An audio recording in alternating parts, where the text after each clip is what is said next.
Hello, everybody. It's Thursday night. This is the Connection Central strand of the Smart Connected podcast, and I'm delighted to welcome Kate Strong. Hello, Kate. Hi, pleased to meet you, and thank you for inviting me here. You're very welcome. Now, Kate's a very exciting person for our guest tonight. She's a leadership coach. She's a world champion triathlete, a TEDx speaker and a podcast host. And so we have been having an amazing chat prior to tonight, and we're going to just carry on talking, aren't we, Kate? You've got so many interesting things that I know everybody is going to be very excited and interested to hear about. So let's just kick off, Kate. You come from Wales, don't you? Yeah, I was born and bred in Wales till about 18 till I left. Yes. Okay. And so how did you go from a small town in Wales to become a world champion, a triathlete? And what was the defining moment that made you decide that you were going to step outside your comfort zone and just achieve something as amazing as that? Thank you. Wow, how long have we got? I wouldn't say I was born a world champion. I don't think any of us are. And as we said offline, I didn't. Throughout my years, of living in Wales, I didn't have anything really to stand up for. I lived quite a comfortable life. My parents looked after me, and I was sent to university, so everything was pretty ticking along fine for what society expects from us. Mm-hmm. The reason I suppose I stepped up to be that world champion, though I didn't know in that moment when I made that decision I would end up being number one in the world, was in 2012 when 6 days before my wedding with my partner of 9 years, he left me. He didn't just leave me. We were living in Australia at the time, and we owned a couple of properties. We also ran a business together. So he left me with everything to run for myself. And standing alone in Australia when all my family and friends had left for our non-wedding, it was in that moment of isolation and despair, because I'm not the girl you see today. So he, through those 9 years, he'd actually slowly put elements of doubt in me about me not being good enough, not being pretty enough, not being intellectual enough, not being able to cope by myself. Mm-hmm. And standing there borderline struggling with life, I just decided today is the only day I have, and also today is the youngest day I'll be. So I have to start living for myself. And I started my brains thinking about what can I do for me, not for work, not for the debt, not for my parents, but just for myself. And I remembered 10 years prior to that, I wanted to do triathlon. And so I decided to aim for being an Ironman, which is quite, the toughest triathlon you can do. So it's 2.4 mile swim, 112-mile bike ride, followed by lazy marathon. Wow. So, for me, it was just impossible to conceive, but I needed something big to counteract the big negativity I had in my life. And so I just said to my friends, I want to do triathlon. I want to be an Ironman. I don't know how good I can be. So to find out my level, I need to aim for number one. So in order to be my best, I've got to aim to be the best. And so I just started to run. I could barely run a mile. I was hideously out of breath. My legs would burn. I'd feel phlegm burning my throat as well as I started to run. Over time, I got to a level where I could, compete at a certain level. And that's what sort of drew me to being a world champion, was just this desire to recapture my life, if you want, to actually do something for me and just see how far I could go without the limitations of that negative chitter chatter from other people, but also within my own head as well. That is really, really amazing. And the thing is, you're still at it today, Kate, aren't you? You've got another challenge that you're working on at the moment that's even more exciting, if that's possible. Would you like to tell everybody about that? Yeah, with pleasure. I mean, I came up with these ideas and I have no idea where they come from. And when I say it, I then look back and go, Kate, next time check these distances, check the craziness before you actually publicly announce it. In 2 years' time, I'll be competing in the world's toughest road race, which is 3,000 miles coast to coast of America. I'm hoping to finish it in about 8 days' time, in 8 days. And then 2 months after that, I will be swimming the English Channel. And it wouldn't be a true triathlete's competition if I didn't add a third element. So 4 months after that, I will be attempting to summit Everest. So no one in the world has ever done all 3. So it would be an actual world's first, and great also for the world's first to be a female. That's really incredible. Kate, have you got a documentary team following you? Because I think you really deserve it. Thank you. Yeah, I have actually teamed up with a uni friend of mine. We're shooting a documentary about it. So that is yes. really exciting. Yeah. That is amazing. And please, can I come to the premiere? Yeah, that sounds great. So over all that time, Kate, of really pushing yourself against your limits, and as you said, stepping outside of your comfort zone and doing something extraordinary, what have you learned about yourself and about other people as well? Wow. What I've learned is if I feed the fear, I'll do nothing. I'm never going to not feel afraid. Every morning, like this morning, I was on the bicycle for 5 hours. I didn't want to do it. I need every day to stop, feeding the small play. And I'm not diminishing any size of life is great, but I don't want feeding my fears and feeding my feelings. It's just committing to something bigger. We've all heard the cliche of, step outside your comfort zone, but we forget that outside of our comfort zone, it's very uncomfortable. So what I've greatly learned is just embrace that most days I don't want to do what I'm doing, but I know that 6 months later, I will be so grateful for the moments of today when I, completed those documents I didn't want to write, or phoned those potential clients I didn't want to call, or got on that bicycle to do that extra hour when I really didn't feel like it as well. So that's one of the biggest lessons I've learned that has really helped in all areas of my life, not just in that sporting arena. That's really, really amazing. And of course, that is where leadership in business is. It is about winning. Business is like, it's competitive. It's a competitive arena. There are winners and losers, aren't there? And you do have to do a lot of things that other people, well, certainly as an entrepreneur, that a lot of people wouldn't do because they find it too hard. The prospect doesn't appeal to them. They want to have an easy life or a comfortable life. So what would you say to give our listeners and our viewers a little bit of comfort if their lives have been quite hard recently? Because we're in the middle of lockdown, aren't we? I mean, it still hasn't really lifted. Everything's very uncertain, and a lot of people have been struggling. So what message would you give them, Kate?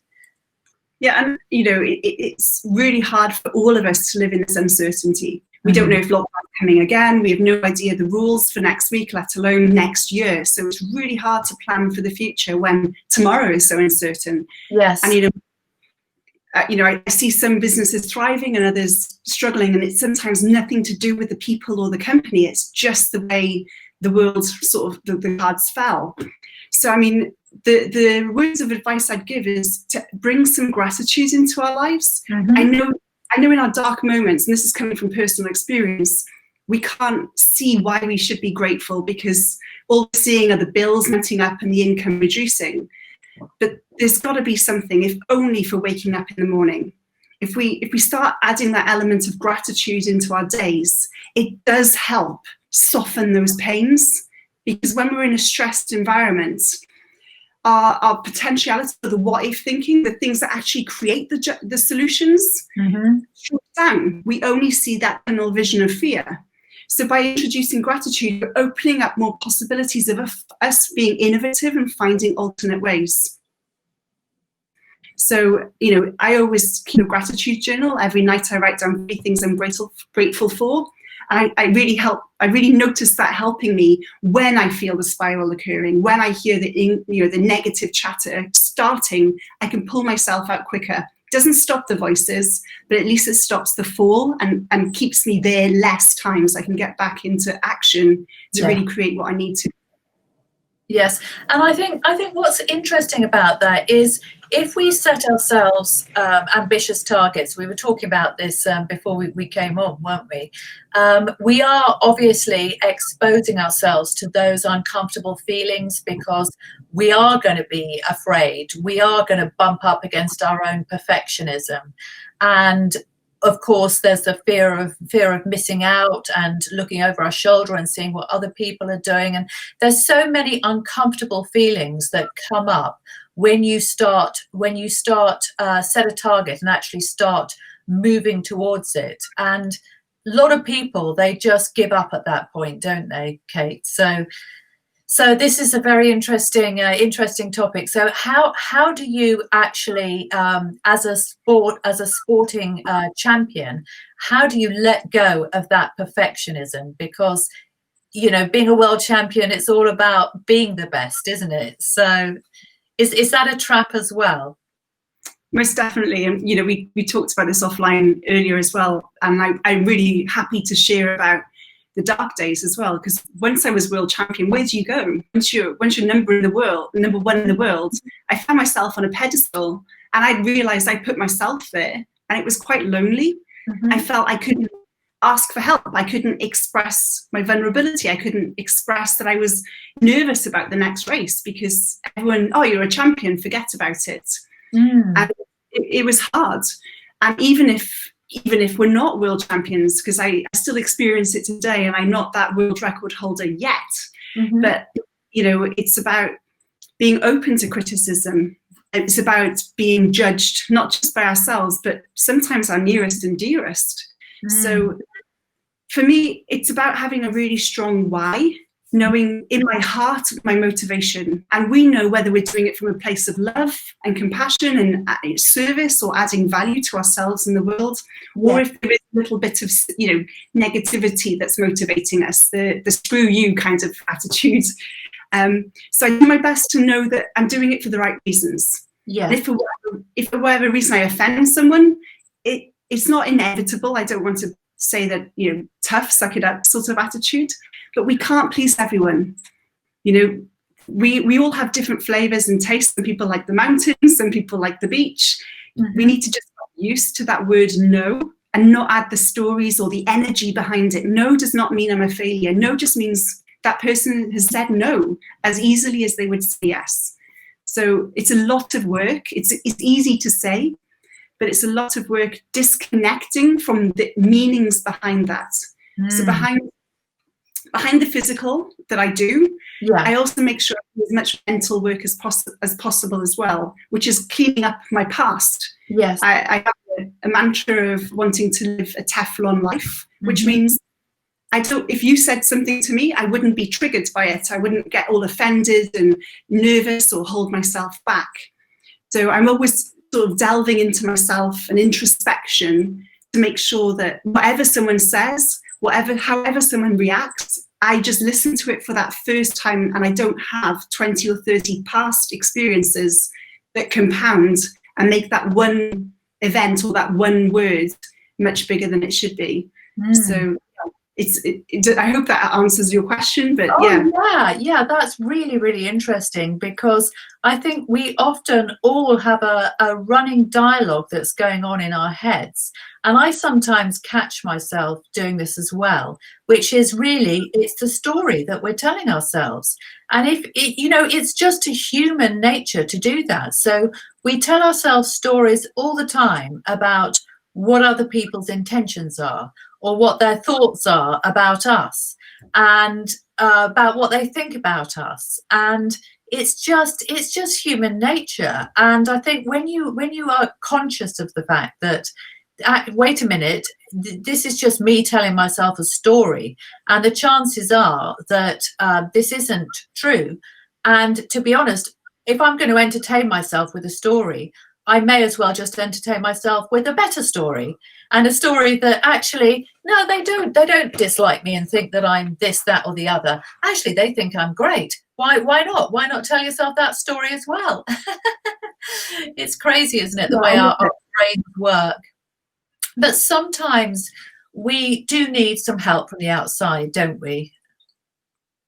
Yep, definitely. I mean, albeit you see my competitions as solo, I have already a team of 4 or 5 people behind me, and that's going to grow to 20 or 30 people just to get me over the line, so to speak. So yeah, we definitely need people to watch our back, look at our blind spots, and really support us along the way. Yes, yeah. So let's move on to talking about your leadership work, Kate. So what's your typical client? Do you work one-to-one, or do you work in groups, or how do you deliver your leadership training? At the moment, it's one-to-one or in a small group if there are a group of directors that need to move a company forward. And it's very bespoke, because I believe that everyone has different needs. We all have different personalities as well.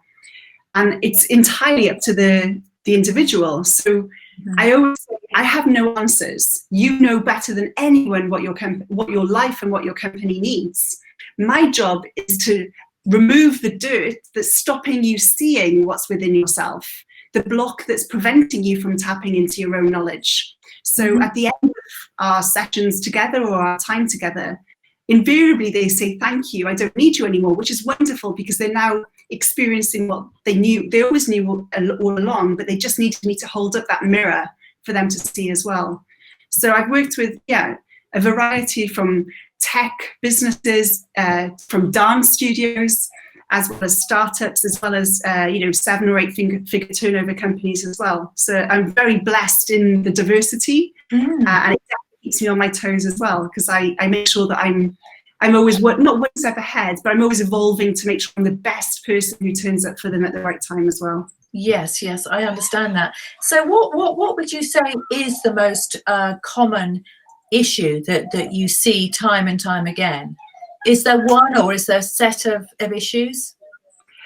The most common is that they think they need external help or advice. They don't know what to do.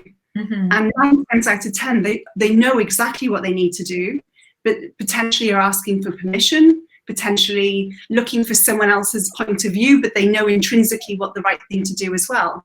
So for me, it's about just giving them permission and space to believe themselves. I mean, there are other examples as well, but that seems to be the biggest point for me, that I very rarely do anything dramatic or amazing. It's purely just letting them have what they need to see within themselves and move forward with that. Excellent. So we've got some comments coming through, Kate. So liking the discussion around narrative. Great. Yeah, that's lovely. Somebody says, can you help me with my dance career? So, Kate, you've got somebody who's very serious about dance that wants a little bit of impromptu coaching from you. What would you say to somebody that wants to be a world champion, a world-beating dancer? I don't know what kind of dance it is. You can let us know. But what would you say? Advice? The simplest thing is to dance. I've secured recently Trek as a sponsor for cycling, which is unheard of for such as I've got 1,500 followers. I'm a nobody in the world of social media, but I turn up every day and I post me cycling, and they like that I do this every day already before they gave me a bike. So for anyone who wants to, as a dancer, what I recommend is post your dancing, post that you love dancing, post the clothes that you want to wear and tag the brands you want to work with and the people that inspire you. And they will notice you, because you're already giving before you're asking for receiving. And people just fall in love when they see why you dance, and they'll naturally reward you that way. So that's my advice. Amazing. So they'll just pick up on your passion, they'll see your passion, and in a way, as you said, if you're already promoting the brands that align with you, then you're giving them clues, aren't you? You're saying, actually, I'm your kind of a person. And so let's move on to a conversation about sponsorship and about brands. Do you have sponsors, Kate? Do you have brands that have aligned with you and pay for you? It's very early days to me, so we've really started this campaign 2 months ago, and just like everyone, it's a very tricky time to be asking for sponsors. But Trek have come on board, which is, as I said, wonderful. So they've given me a beautiful bike that I'm able to train on, And we are in negotiations with some other companies as well for 6 figures. So there is support out there as long as it's matched up with their values. So I'm demonstrating their beliefs, their values, their ethics, and making sure that we're in alignment. So we'll see what happens, but I'm very excited. And as you said, I've got the documentary and making sure there's as much value out there as possible for them to see why I'm an asset, not an Oliver Twist. That's right. So how do you promote yourself then, Kate? Do you use any particular social platforms any more than any other, or do you generally, I know obviously you've been a TEDx speaker, so you've done some video stuff. So have you got a favorite platform, a favorite way of actually promoting yourself and getting the message out? I use LinkedIn a lot, which is surprising because a lot of people don't think of that as sports. But if you think about the companies to be affiliated with, they're predominantly on LinkedIn. But I also use Instagram because for me, it's quite important to be visual. Yeah. But I'm also 41, so I hear TikTok is one of the biggest platforms to be on. I can barely do YouTube, so I'm not going to get involved in TikTok. So that might be something interesting for someone else. I think TikTok is moving away from teenagers. That's what I hear, because in my circles, people do talk about TikTok a lot. And I think it's, for me, what I hear, I don't use TikTok myself because I just can't think of anything more embarrassing than kind of going on there. But well, it's really my children. They just, they don't want to see me on TikTok. They really don't. But I hear that, you know, TikTok and Instagram stories, they're not really that different. They're all about entertainment, really, aren't they? And just kind of short bursts of visual creativity, really. So it's I think it's a good platform, and I think people are adopting it increasingly if they have a visual brand, and particularly a performance related brand. So I'm sure that you could do some really exciting stuff with some cool edits on there, so don't be too put off. Yeah. Okay, so another question I wanted to ask you, Kate, is you talk quite a lot about ethics and sustainability. And of course, that is a very important, both of those are important issues. But because my audience are mostly startups, solopreneurs and small business owners, what does sustainability mean in the context of a small business? Well, first and foremost, I want to say sustainability means profitability, because if we're not making money, the company won't exist, and that's not sustainable. So it's about owning the right or the ability to earn money and make a profit at the end of the day. So for me, that's definitely has to be the bedrock. And the more we earn, guess what? It magnifies our message, and the more we can give. So that's very important. But for me, it's all, you know, there's a triple bottom line. So we talk about for profit, for people, as well as for planet. And for solopreneurs, it could be as simple as making sure that everyone within the organization earns a minimum certain figure, or the difference between the highest and the lowest is a certain ratio. And for the environment, how about cycling to work? I mean, we all work from home now, which is quite wonderful, but is there a way to move more offline meetings to online? And so for solopreneurs, it doesn't have to be a huge shift in investing in large infrastructure and selling our cars and just getting, you know, eco electric vehicles.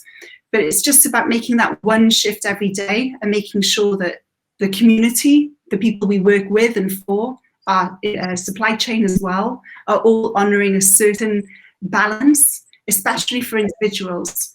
So something I'm getting very passionate about at the moment is equality. So all of my staff, whether they work in the Philippines or the UK, are all on the same salary. So I don't differentiate between the rich countries and the poor countries. I make sure everyone's paid the same. So, Kate, I wanted to ask you about your sporting heroes and whether you have anybody in particular that you look up to or you use as a role model, either in sport or in business. That's a great question. I have been asked this before.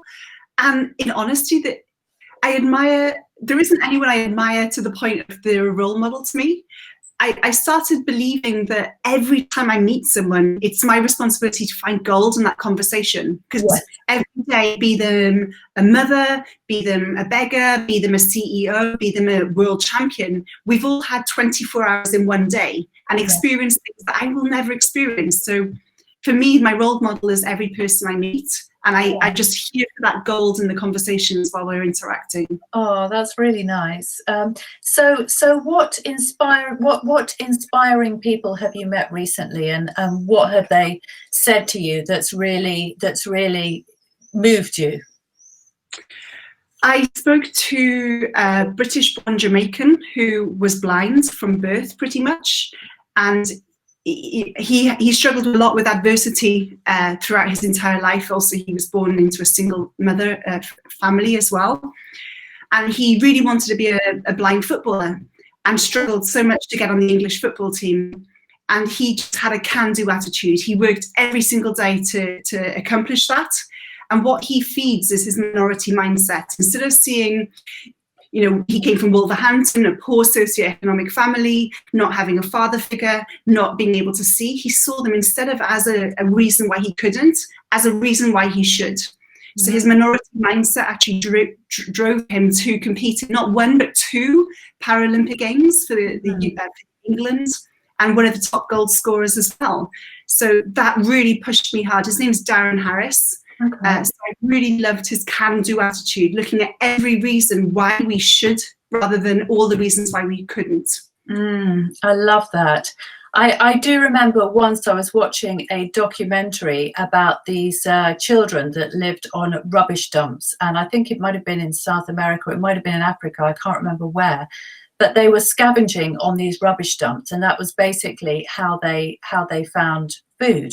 They wouldn't eat if they didn't scavenge on the rubbish dumps. And they were happy and smiling. Now, I mean, I'm not saying they had happy lives, but they were. There was one of them that was talking about his favorite football team, which was Liverpool, and he was beaming like from ear to ear. And I was just so moved. I thought, you know what, if you can find a smile living with that adversity, that is a very powerful lesson for all of us, isn't it, Kate? Yeah, definitely. My partner was made redundant a few months ago at the start of lockdown, and that obviously changed our dynamic quite a lot, and we're quite a new relationship as well. And we were struggling with the scarcity mindset of, oh gosh, what if we lose this? What if we lose that? And one day I just sat down and said, let's play a game. So I just said, imagine we come home from an evening meal and everything is burnt to the ground. We know we had a meal with all our friends and family, so no one was hurt, but everything we owned was burnt. How do you feel now? He's like, relieved. So I went, well, we should be relieved today because we still have our stuff. Yeah. So I play regularly the Imagine the House is Burning Down game to add that relief and gratitude back into my life as well. So maybe we could just do that regularly, as not actually, but pretend, set our house on fire in our minds and see how we feel afterwards. Well, that's right. If everything went, and I think in the developed world, living where we do, I think we all have such a tendency, don't we, to compare ourselves to others. I think particularly materially. It's a very, very materially competitive world, and I think a lot of the time we've actually gone away from those spiritual values that were, perhaps even our parents' generation grew up with, and I think we do need to pull back from that at time to time and actually remind ourselves about what really matters, because what really matters to me is the impact that I make on other people, because we can't take any of the stuff with us, can we? No, exactly. And how can you press the smile on your children's face? And it wouldn't be the fast car that puts the smile on their face. It's the connection, it's the interaction, it's the joy. So yeah, by focusing on the happiness, on the impact on others, that's what's important. Not, as you said, having the next big house or keeping up with the Joneses, as we usually call it. Mm-hmm. So you talk about philanthropy, Kate. So what is it that you are passionate about in terms of causes and giving back yourself? Yeah, I love, like, as I said, after university, because I did 5 years, so I've got a double master's in engineering, but that was to please my parents. So once they were satisfied, I then said, phew, I can now live my own life. So I went traveling around Latin America. So something I love is empowering. I do give to charities, but I'd love to have a world where no charities were needed, because everyone's just doing the right thing. So I find as much possibility as possible to empower people rather than just, giving my bit every month. So I started helping them create micro businesses, from teaching kids how to freeze bananas to make popsicles to sell them to hungry tourists, or letting a woman know that how she weaves her coats, she can also teach tourists how to make headscarves. So I legacy, and these cost nothing for me, and it didn't cost anything for them either. But charities or causes that I'm working at the moment are equality, bringing more awareness about, especially in cycling. If we look online, we see a lot of men cycling, but where are the women? There's a minimum wage for professional male cyclists, but not female. This isn't fair. And then if we add yes, yeah, it's not a compulsory status for professional female sports. We still need a job if we want to be a pro cyclist. Really? Yeah. That's extraordinary, isn't it? I don't see how they can get away with that. How can you justify something like that? That's blatant discrimination, isn't it? I mean, really? Well, there was a great movie. I can't remember what it's called. I'll find out before the end of this documentary. But they interviewed the the International Cycling Federation CEO, and this was in 2011. So I hope he's caught up. But he said, "We'd love to sponsor them, but they're not good enough yet."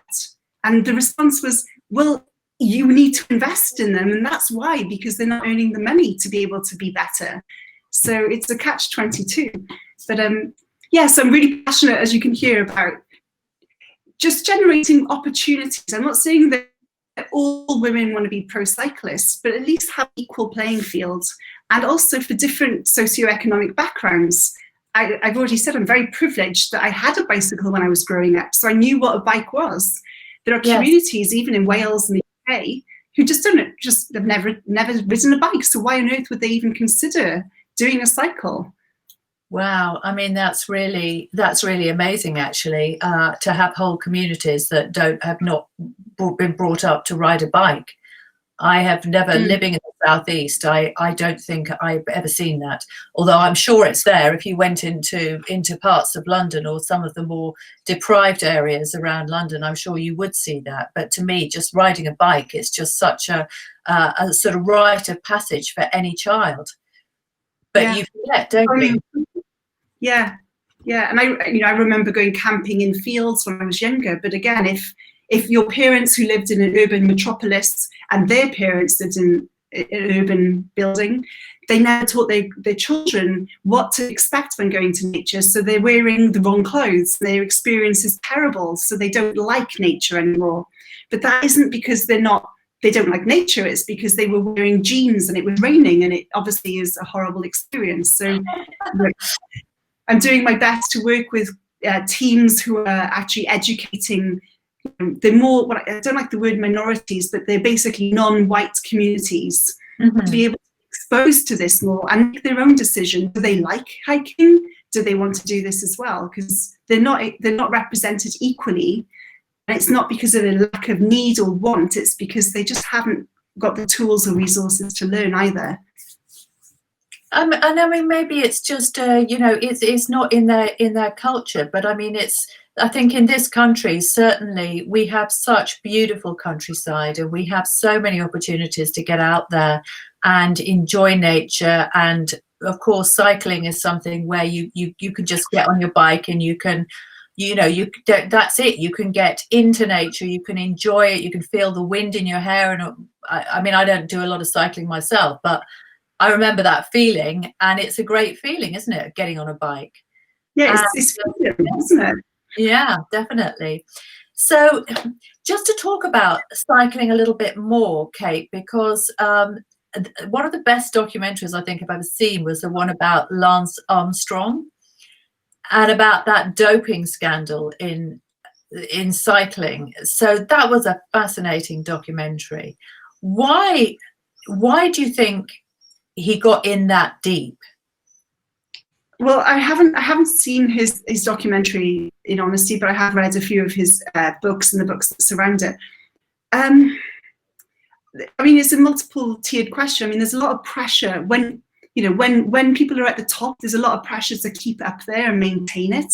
Yeah. And sometimes the expectation is inhumane. It's not fair. And we don't, you touched on this earlier as well, we don't build in that spiritual aspect. Some days our 100% is this big, it's a lot smaller, and other days our 100% is much greater. Yes. But for these elite athletes, 100% has to be this big every single time. No bad days, no bad hair days, no bad experience days. You have to turn up switched on every single time. So, you know, maybe they were expecting him to become a machine, and, you know, he started to deliver. And a fact that might interest you is one of the top 5 professions for, unfortunately, for premature suicide in America is professional football players. Really? Because people morph their identity into being that athlete. So what do you do when you retire? You lose part of your identity. You know, Kate, I am a triathlete, but I'm also Kate Strong. I'm also a business owner. I'm also a partner, and there's so much more of us. Yeah. So when we get so attached to that one title, and we see it a lot of in retirement too, there's a potentiality of losing ourselves as well. So I think Lance also, I mean, psychoanalyzing him from far, he was too attached to that title. He couldn't dance as a success without being that, you know, winner as well. And it led to him abusing the rules, unfortunately. And I feel for them too, because they'll never get recognized. You know, they might take away his medals, but we don't know that person's name, and they genuinely deserved it those years as well, unfortunately. And they did work for it, and they did train for it, but of course they only, once they get caught, then they're only ever remembered as being a cheat, which is a shame, isn't it? It really is. But as you said, it's probably all to do with the pressure and that kind of relentless drive to stay at the top. And I think that was very much what it was for him. And of course, what happened is he dragged everybody else down with him because they were all at it. Because he was the leader of the whole team. So he said, well, we all have to do this. We all have to go and, you know, get this new blood and do all of that every time we go out and compete. And it's fascinating, really, the psychology of the whole thing.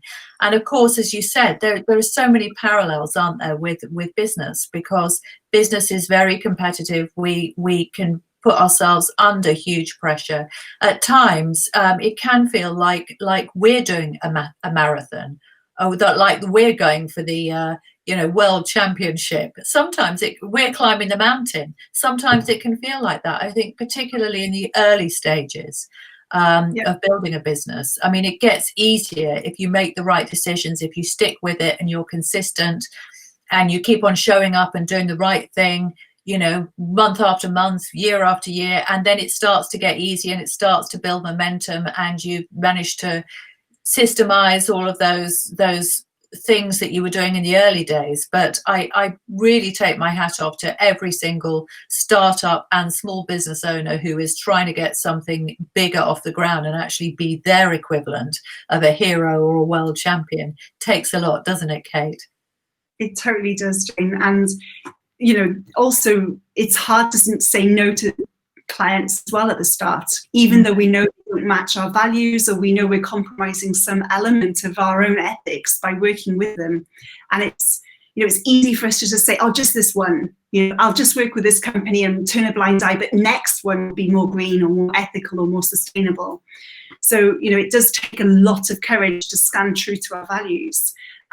You know, this is without judgment, because we've all made decisions in the past that we may not do today, but it's about making sure that, you know, we stay as close to ourselves as possible, because we're with us 24/7. We're not with those clients every day. We have to live with ourselves. So it's making those decisions and those tough calls to say no in the face of scarcity, in the face of that fear and losing out potentially. That's how we see it sometimes as well. Definitely.